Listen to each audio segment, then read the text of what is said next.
अर्धा तासाच्या आत जे रनिंग करणार आहेत ते काय माहिती का व्यायाम चोरतात नादी लावतात.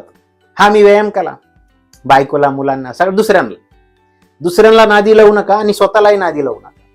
करा, अर्ध्या तासाच्या वर व्यायाम करा, नादी लावायचे कामं करू नका. त्यांनी काहीच होणार नाही, डिवचल्यासारखं होईल फक्त शरीराला, इफेक्ट होणार नाही. So blood sugar level control करतं बघा हे हार्मोन, जे व्यायामाने तयार होतं आपल्या शरीरात. इम्युन फंक्शन, जे आपली रोगप्रतिकार शक्ती ते पण वाढवतं. बघा कोरोना आला होता, ज्यांची रोगप्रतिकार शक्ती कमी होती ते गेले. तुम्हाला सांगितलं ना, निसर्ग काय करतो, सिलेक्शन करतो आपलं. जे सडके कांदे फेकून देतं, ज्यांच्यात ताकद नाही ते, आणि जे स्ट्रॉंग आहेत त्यांचीच वंशावळ पुढे चालते. हे निसर्गाचं काम आहे, भरपूर वर्षापासून तेच करत आलंय निसर्ग. जे चांगले आहेत, स्ट्रॉंग आहेत तेच